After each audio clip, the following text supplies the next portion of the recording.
Welcome back to Yellow Belly Farm.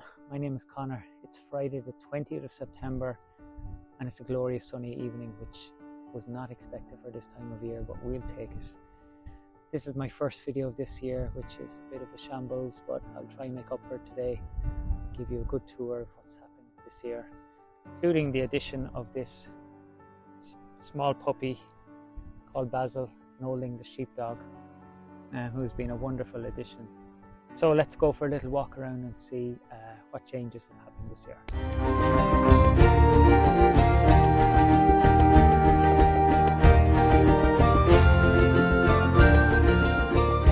So we might as well start at the pond while we're here, and what I would call a very successful pond in comparison to the first pond we dug, which didn't hold a lot of water. But in this case I used a plastic liner. And I got a grant from Farming for Nature of €750 towards that, which really helped. And a good friend of mine did all the groundworks, including the whole area around the pond.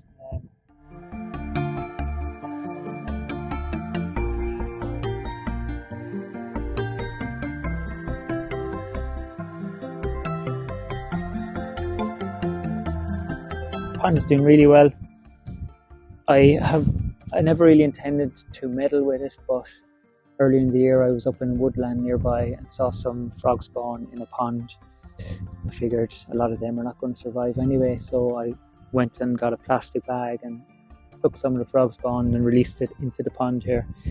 I'm not sure if they survived, but I haven't seen any frogs around, but who knows.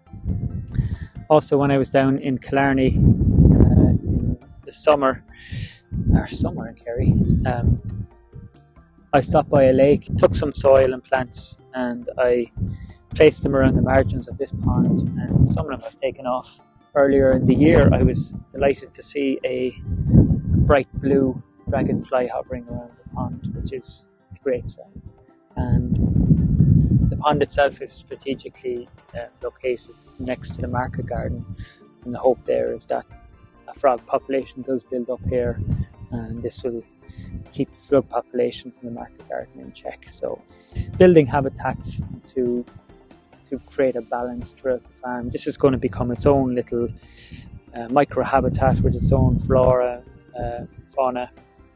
So while the pond is not exactly designed for small animals, one small animal, or big animal, I don't want to name names, does enjoy a seagulls up above. Interesting to see them here.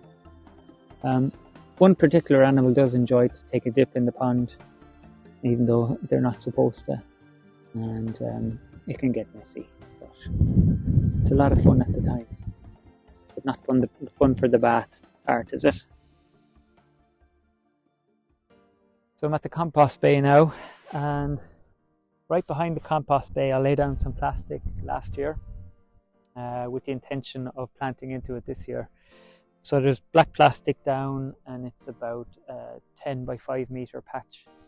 It was intended to grow courgettes and squash and all that stuff, which I grew over there at the pond area last year. I wanted to move it around.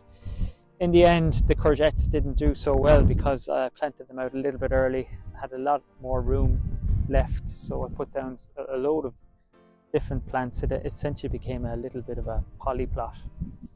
We have sweet corn here, broccoli, cauliflower, all gone to flower now because I didn't harvest them. There is some courgette plants, they did really well. And then the bulk of the plants at the back here are a plant called coyote. Don't ask me to repeat that.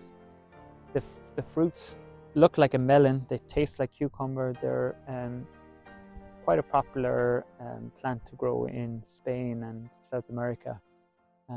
Also in there were some sunflowers, California poppies, just a little bit of everything, and it was in its bloom quite a nice sight. And even though it's September now and a lot of the foliage is dying down, it's still giving us a harvest.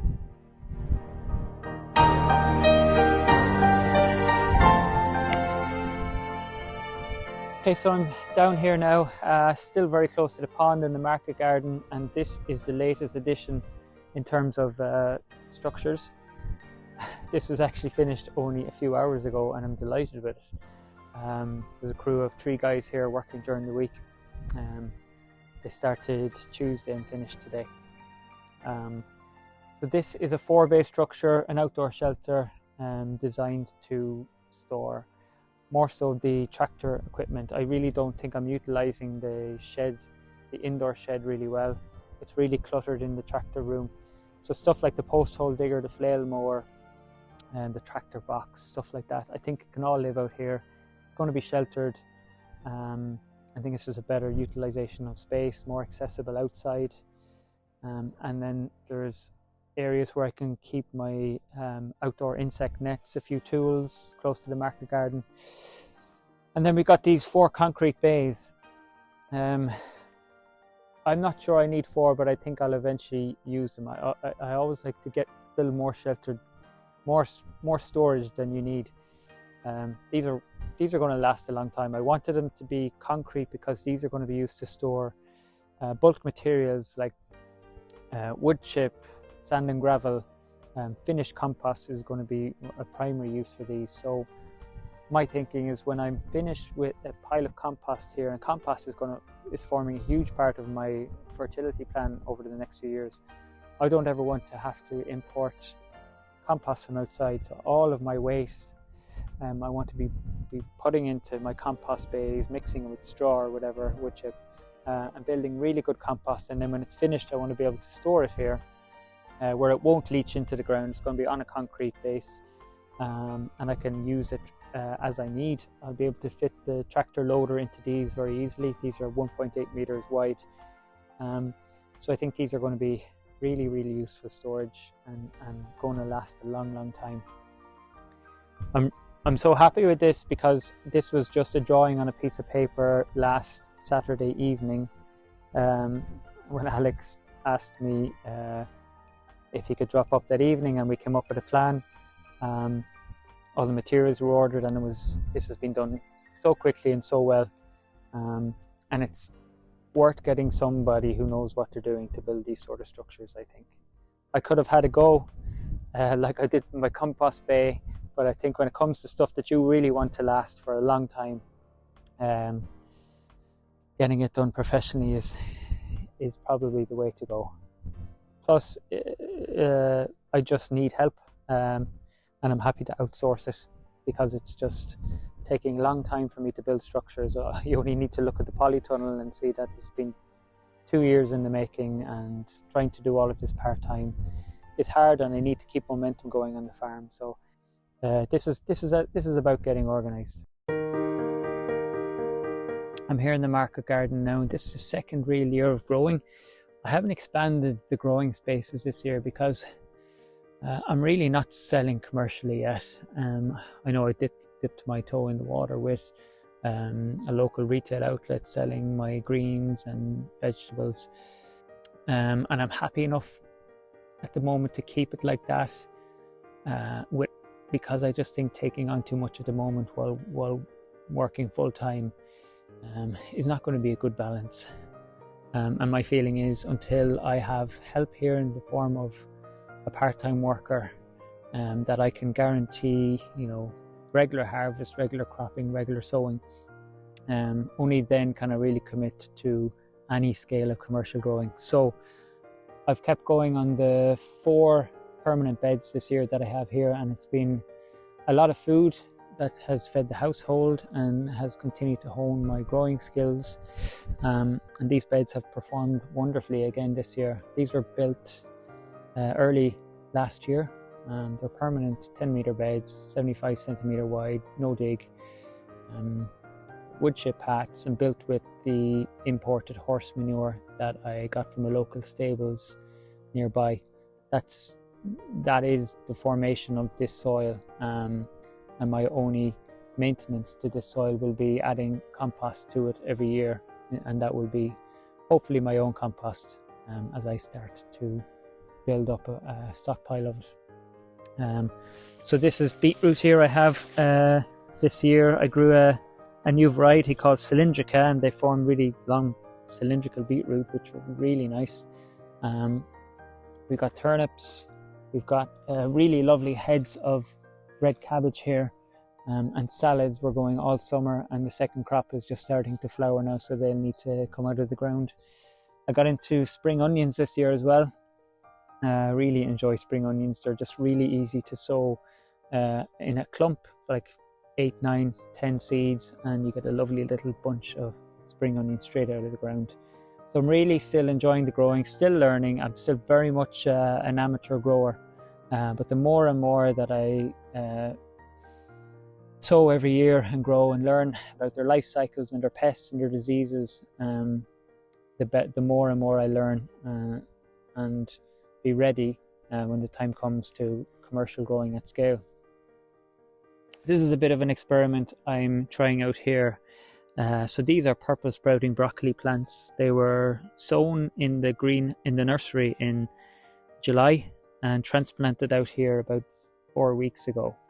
And what I did straight away after transplanting was I broadcast red clover seed underneath, and you can see it's absolutely taken off and formed a really nice ground cover, which not only is a weed suppressant, but this, as some of you might know, clover is a nitrogen fixer. So when this crop eventually does terminate, and I don't know if that'll either be through frost kill or I'll terminate it myself with a strimmer or something, I don't know. That's fertility for the soil. So it's a nice little system. I've seen it done. I haven't seen it done. I've heard of it being done. And I just wanted to try it out. I have nothing to lose. I'll get a nice crop of purple sprouting broccoli next spring, and we'll see how the clover experiment works out. But so far so good. So behind me here is one side of what is going to become I don't know, a yoga or meditation garden. Haven't really given it a name yet.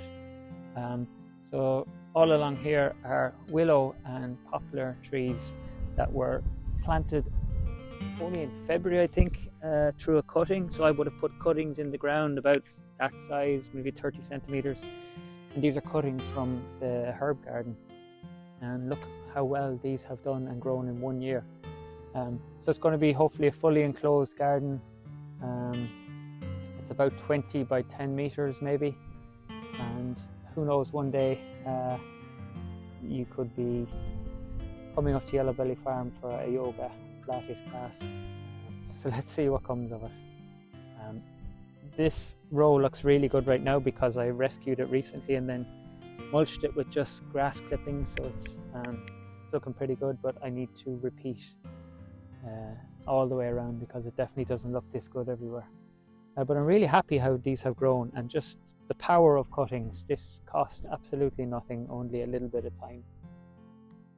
And yeah, yoga garden.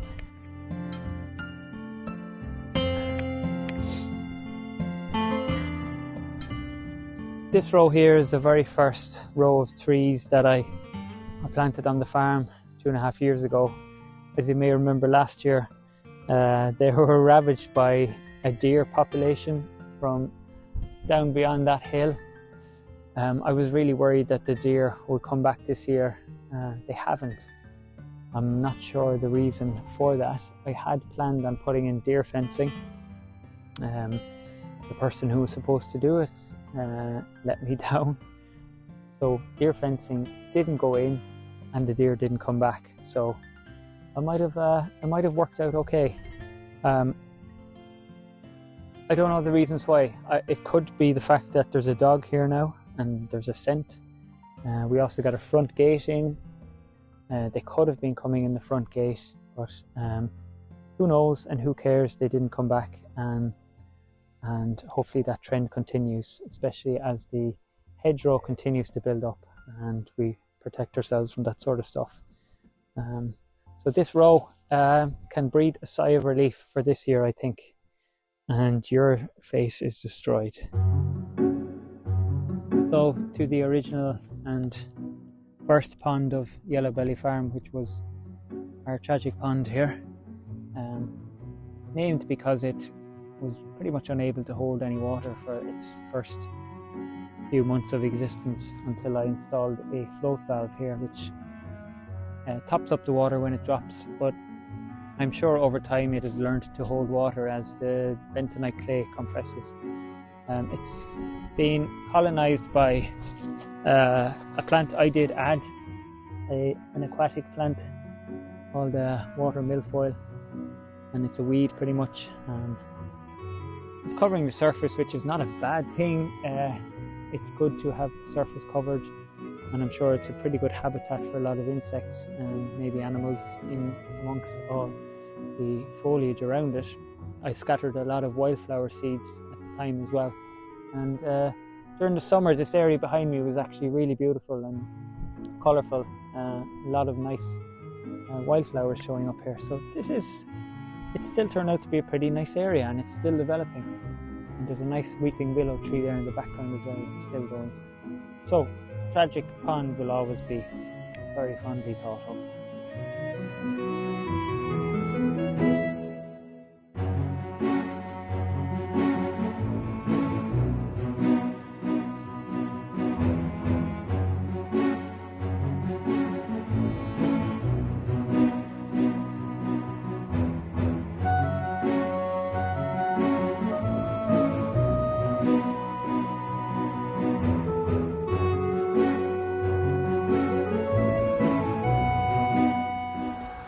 So a little update on the Perennial patch, which is dear to my heart because it was the first area of the whole pasture I started to cultivate and plant, which is just this row over here, first year.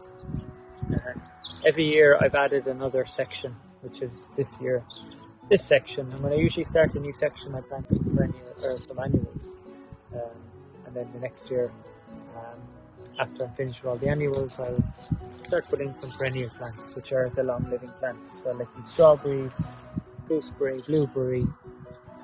Over here we've got horseradish, mallow, loads of comfrey, mint, and it's really a patch that has been very functional for me as well. We come down and take tea and chives and blueberries, gooseberries.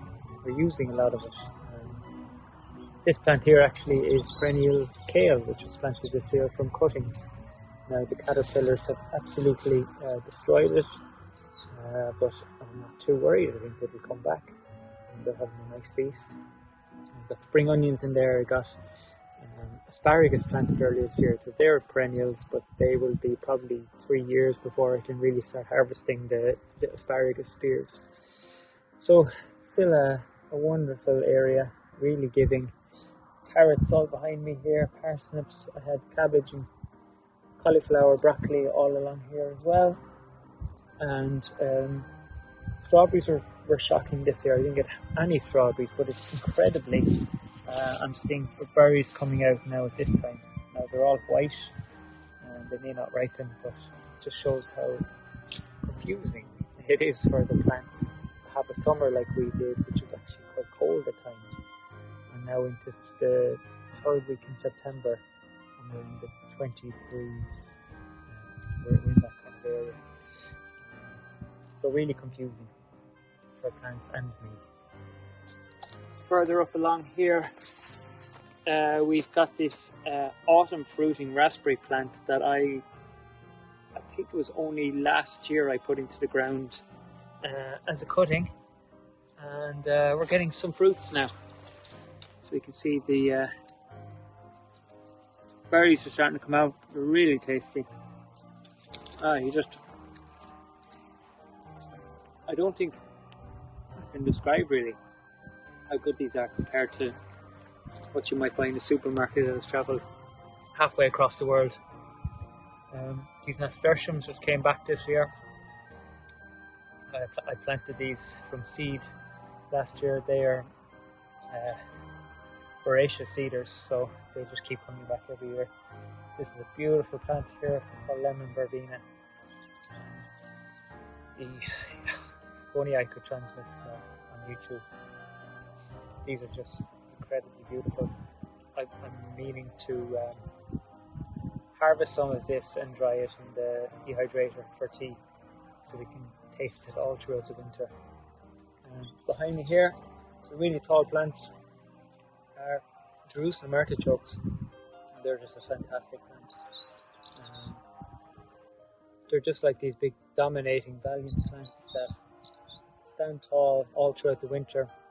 They'll start falling over soon now. We can harvest the Jerusalem artichokes in around mid-November.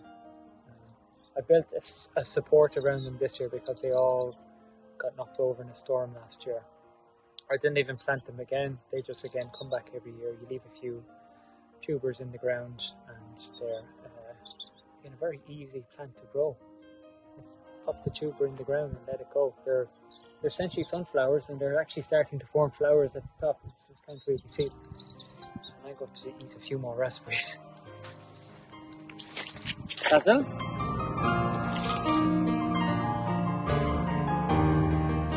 So this is one of the new additions this year, right beside the perennial patch, and it's the first of many, what I call a lazy box. And it's actually not so lazy because it's designed to incentivize more weeding.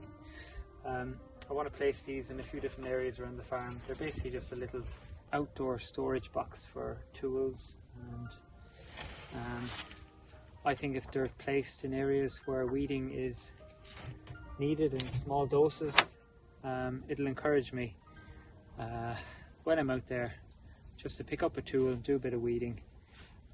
Because I'll be honest, I'm in different areas of the farm, I'm walking around and I see a few weeds. I'm not going to walk all the way back to the shed and get a hoe and walk back. It's just, that's the reality of it. So by placing these boxes around with a few outdoor tools, I think it'll incentivize that little and often approach of weeding and keeping the place, keeping up maintenance pretty much, and encouraging it.